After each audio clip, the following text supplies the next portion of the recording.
Ella hizo todo bien, pero fue condenada por un detalle. Era una mujer perfecta según los estándares de su tiempo.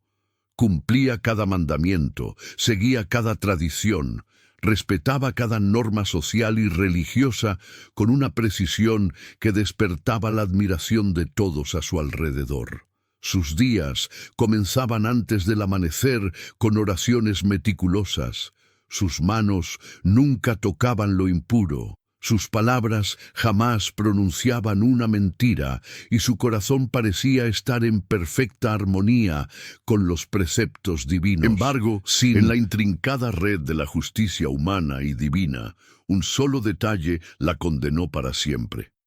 Había nacido en una familia respetable, donde las escrituras se leían diariamente y la fe se vivía con intensidad. Desde pequeña aprendió que el temor del Señor es el principio de la sabiduría. Proverbios 9:10. Y esas palabras se convirtieron en el fundamento de toda su existencia. Cada decisión que tomaba, cada paso que daba, cada palabra que pronunciaba era cuidadosamente medida contra los estándares de la rectitud que había interiorizado desde la infancia. Su matrimonio fue ejemplar. Honró a su esposo como las Escrituras mandaban, crió a sus hijos en el camino del Señor, y su hogar se convirtió en un modelo de virtud para toda la comunidad. Los ancianos la señalaban como ejemplo para las jóvenes. Los rabinos citaban su comportamiento como digno de emulación, y las mujeres de su generación la respetaban profundamente. Era la personificación viviente de la mujer virtuosa descrita en Proverbios 31. Se levanta aún de noche y da comida a su familia y raciona a sus criadas. Durante años, cada acto de su vida fue una demostración de perfección moral. Ayunaba en los días prescritos, daba limosna generosamente, visitaba a los enfermos, consolaba a los afligidos y jamás se le conoció una falta grave. Sus oraciones eran fervorosas, su estudio de las Escrituras era constante y su devoción era tan evidente que muchos la consideraban casi santa. Parecía haber encontrado el equilibrio perfecto entre la obediencia a Dios y la vida en sociedad. Pero en el corazón humano se esconden misterios que ni la más perfecta observancia externa puede iluminar completamente. Como dice Jeremías 17:9, engañoso es el corazón más que todas las cosas, y perverso, ¿quién lo conocerá? En lo más profundo de su ser, donde nadie podía ver, donde ni siquiera ella misma se atrevía a mirar demasiado profundamente, se gestaba algo que contradiría toda su vida de rectitud aparente. El detalle que la condenaría no era una transgresión evidente, no era un pecado que los demás pudieran señalar fácilmente. Era algo mucho más sutil, mucho más profundo, y por eso mismo mucho más peligroso. Durante toda su vida perfecta, había desarrollado un orgullo espiritual tan refinado que ni siquiera ella lo reconocía como tal. Cada acto de bondad reforzaba su sentido de superioridad moral. Cada observancia religiosa la alejaba un poco más de la verdadera humildad. Cada elogio que recibía alimentaba una vanidad espiritual que crecía silenciosamente en su corazón. La ironía de su situación era que mientras más perfecta parecía externamente, más se alejaba del corazón mismo de la fe que profesaba. Había olvidado las palabras de Isaías 64:6. Si bien todos nosotros somos como suciedad, y todas nuestras justicias como trapo de inmundicia. Su justicia se había convertido en su ídolo, su perfección en su trampa, su rectitud en su perdición. El momento de la revelación llegó de manera inesperada. No fue a través de una gran crisis o un evento dramático, sino en un instante de claridad que a veces concede la providencia. Durante una de sus oraciones habituales, mientras recitaba las palabras que había pronunciado miles de veces, algo en su interior se quebró. De repente, pudo verse a sí misma como realmente era. No la mujer perfecta que todos admiraban, sino una farisea moderna, una versión contemporánea de aquellos que Cristo condenó diciendo: «Ay de vosotros, escribas y fariseos hipócritas, porque sois semejantes a sepulcros blanqueados, que por fuera, a la verdad, se muestran hermosos, mas por dentro están llenos de huesos de muertos y de toda inmundicia». Mateo 23:27. La revelación fue devastadora. Todo lo que había construido durante décadas se desmoronó en un instante. Su perfección exterior, que había sido su orgullo y su identidad, se reveló como una máscara que ocultaba un corazón lleno de soberbia espiritual. Había cumplido con la letra de la ley, había perdido su espíritu. Había honrado a Dios con sus labios, pero su corazón había estado lejos de él, exactamente como había advertido el profeta Isaías. «Este pueblo se acerca a mí con su boca, y con sus labios me honra, pero su corazón está lejos de mí». Isaías 29:13. El peso de esta comprensión la aplastó. Durante toda su vida había juzgado secretamente a otros por sus faltas menores, mientras ella misma vivía en la falta mayor de todas, la falta de verdadera humildad ante Dios. Había sido como el fariseo de la parábola de Jesús que oraba: «Dios, te doy gracias porque no soy como los otros hombres». Lucas 18:11. Mientras que lo que necesitaba era la actitud del publicano que se golpeaba el pecho diciendo: «Dios, sé propicio a mí, pecador». La condena no vino de tribunales humanos, sino de su propia conciencia iluminada por la verdad divina. Se dio cuenta de que había pasado toda su vida construyendo una torre de Babel espiritual, tratando de alcanzar el cielo por sus propios méritos, cuando lo que Dios requería era sencillamente un corazón contrito y humillado. Como dice el Salmo 51:17, los sacrificios de Dios son el espíritu quebrantado. Al corazón contrito y humillado no despreciarás tú, oh Dios. La tragedia de su situación era que su misma perfección había sido su perdición. Cada acto correcto la había alejado más de la gracia, cada observancia religiosa había endurecido más su corazón, cada elogio había inflado más su ego espiritual.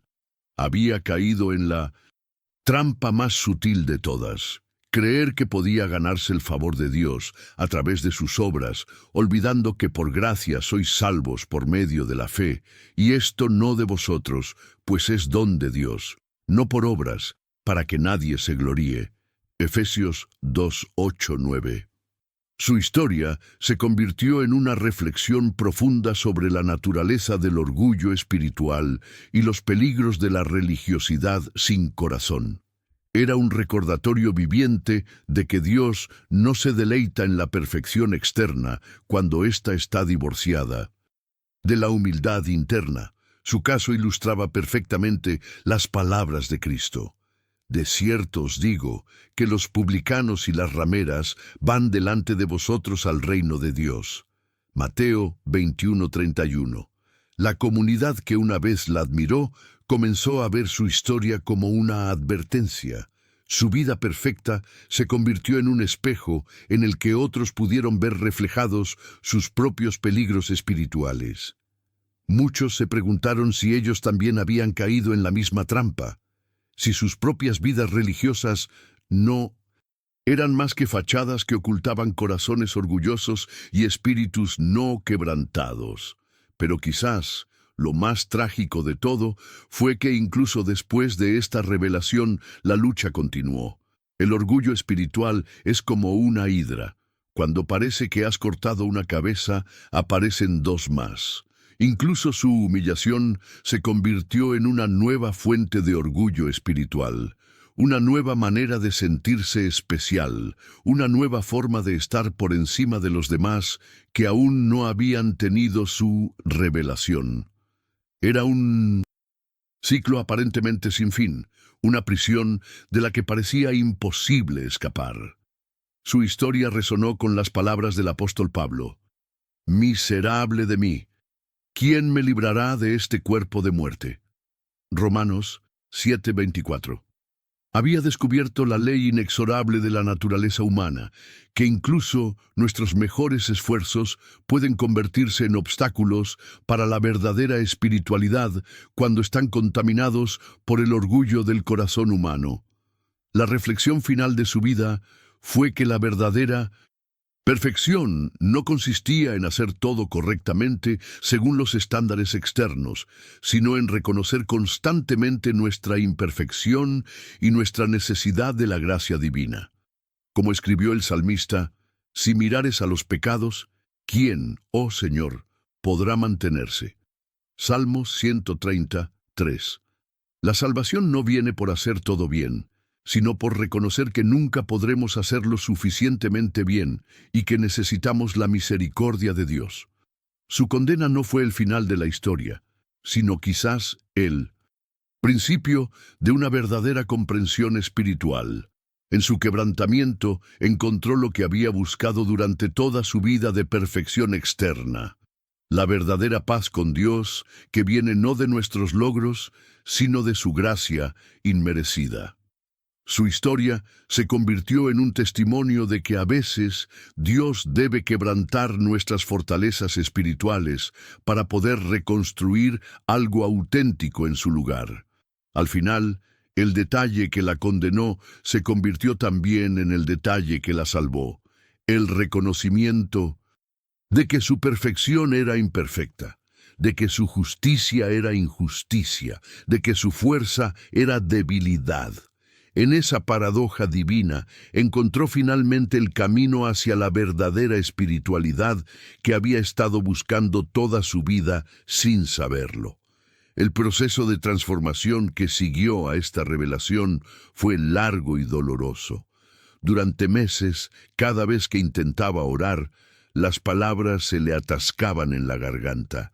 Ya no podía recitar las frases familiares con la misma confianza de antes.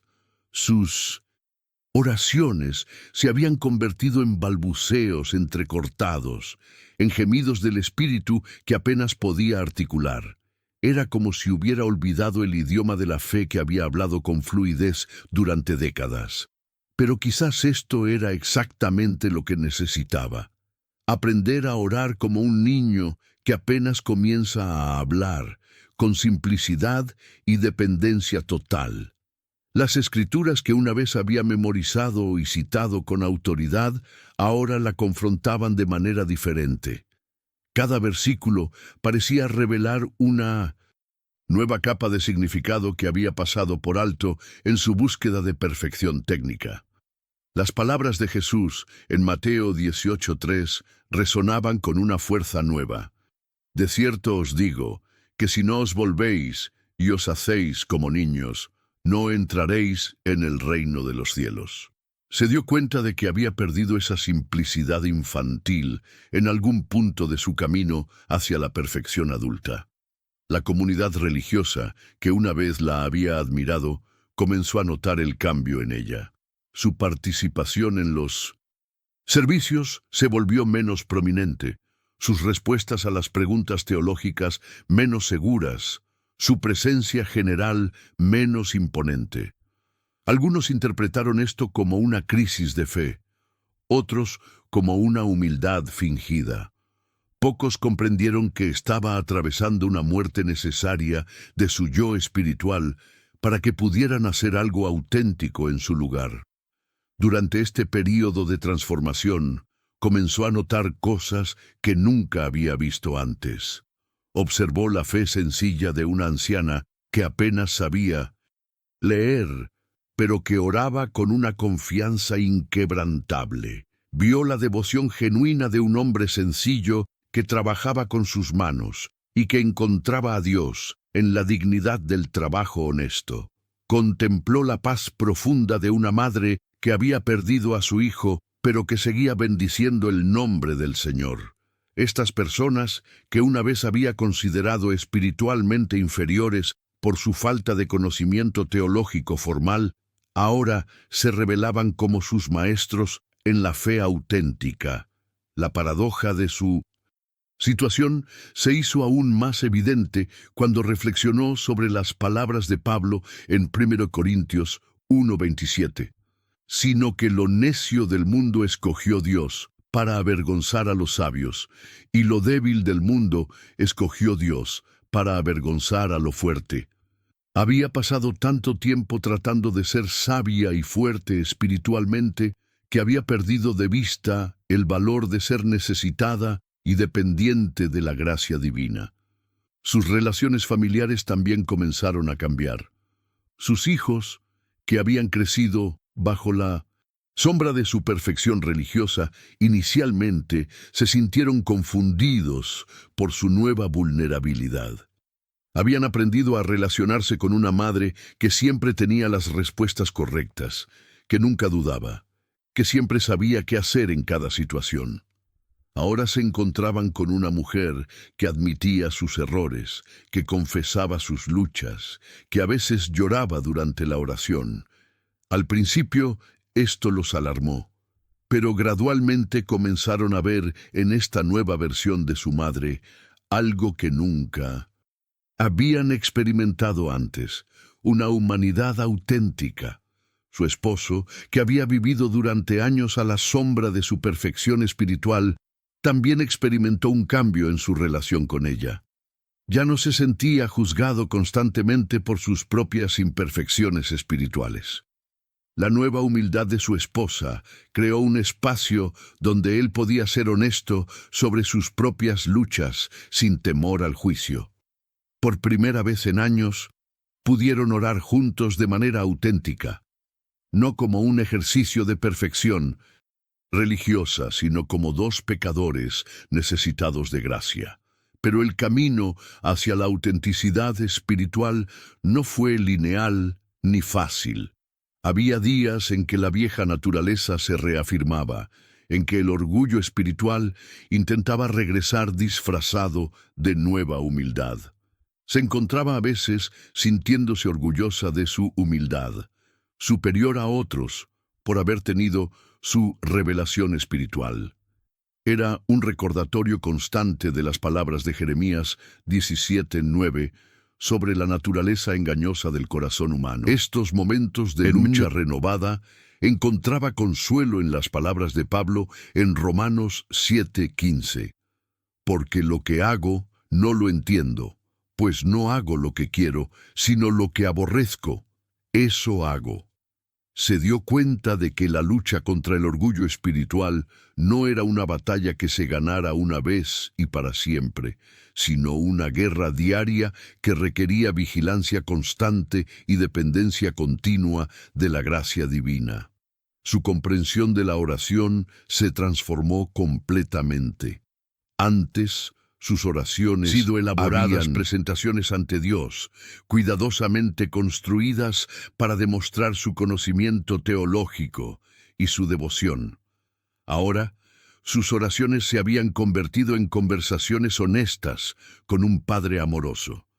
A menudo consistían en simples admisiones de necesidad. Señor, ten misericordia de mí. Padre, no sé qué hacer. Dios, ayúdame a amar de verdad. Estas oraciones simples la acercaron más a Dios que todas sus elaboradas liturgias anteriores.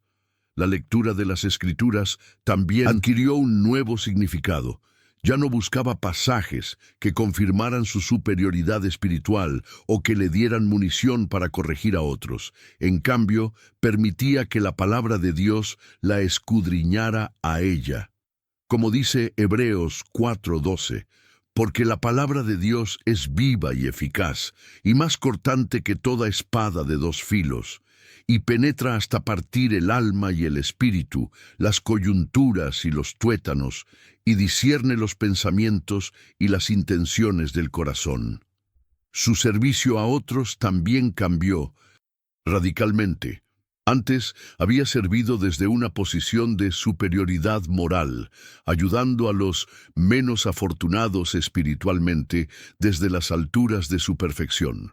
Ahora servía desde un lugar de hermandad en la necesidad común, Cuando consolaba a alguien en crisis, ya no lo hacía como quien había superado tales pruebas, sino como alguien que conocía íntimamente el dolor y la confusión. Su ministerio se volvió más efectivo precisamente porque se había vuelto menos perfecto. La experiencia enseñó una lección profunda sobre la naturaleza de la santidad bíblica. Había confundido la santidad con la perfección moral, cuando en realidad la santidad era más sobre la separación para Dios que sobre la ausencia de fallas. Los santos bíblicos no eran personas sin pecado, sino personas que habían sido apartadas por Dios para sus propósitos, a pesar de sus imperfecciones. David fue un adúltero y asesino, pero también fue un hombre conforme al corazón de Dios. 1 Samuel 13:14. Pedro negó a Cristo 3 veces, pero se convirtió en la roca sobre la cual se edificó la iglesia primitiva. Esta nueva comprensión la liberó de la carga imposible de mantener una fachada de perfección. Por primera vez en su vida adulta, pudo ser honesta sobre sus luchas, sus dudas, sus temores. Descubrió que esta honestidad, lejos de alejar a las personas, las atraía. La gente se sentía más cómoda acercándose a ella con sus propios problemas, porque ya no la veían como alguien que los juzgaría desde las alturas de la perfección moral. Su testimonio personal se transformó de una proclamación de sus logros espirituales en una celebración de la gracia de Dios. Ya no hablaba de todo lo que había hecho por Dios, sino de todo lo que Dios había hecho por ella a pesar de sus fallas. Su historia se convirtió en una ilustración viviente de las palabras de Pablo en 2 Corintios 12:9. Y me ha dicho: «Bástate mi gracia, porque mi poder se perfecciona en la debilidad. Por tanto, de buena gana me gloriaré más. Vienen mis debilidades, para que repose sobre mí el poder de Cristo». La comunidad religiosa respondió de maneras variadas a su transformación. Algunos la veían con desconfianza, preguntándose si su nueva humildad era genuina o simplemente otra forma de manipulación espiritual. Otros se sintieron amenazados por su honestidad, porque confrontaba sus propias fachadas de perfección religiosa. Pero hubo un grupo que encontró en su transformación una esperanza nueva. Aquellos que siempre se habían sentido inadecuados espiritualmente, que nunca habían podido alcanzar los estándares de perfección que ella había representado. Para estos últimos, su quebrantamiento se convirtió en una puerta de esperanza. Si alguien tan perfecta como ella había necesitado la gracia, entonces había esperanza para todos. Su historia les enseñó que Dios no buscaba perfección humana, sino corazones dispuestos a ser transformados por su amor. Como dice 1 Juan 4:19, nosotros le amamos a Él porque Él primero nos amó. Su experiencia también la llevó a una nueva comprensión del perdón. Había conocido el perdón teóricamente, lo había predicado a otros, pero nunca lo había experimentado personalmente de manera profunda, porque nunca había reconocido verdaderamente su necesidad de Él. Ahora, al enfrentarse con la realidad de su orgullo espiritual y su necesidad desesperada de gracia, el perdón se convirtió en algo personal y transformador. Por primera vez pudo cantar «Sublime gracia» y realmente entender lo que significaba haber sido perdida y luego hallada. Esta nueva comprensión del perdón divino la capacitó para perdonar a otros de manera más profunda. Ya no podía mantener resentimientos contra aquellos que la habían decepcionado o herido, porque se daba cuenta de que ella misma había necesitado un perdón aún mayor. Las palabras de Jesús en el Padre Nuestro adquirieron un nuevo significado. Y perdónanos nuestras deudas, como también nosotros perdonamos a nuestros deudores. Mateo 6:12. Al reflexionar sobre todo su camino, se dio cuenta de que lo que había considerado una tragedia, su condena por el orgullo espiritual, había sido en realidad una misericordia divina disfrazada.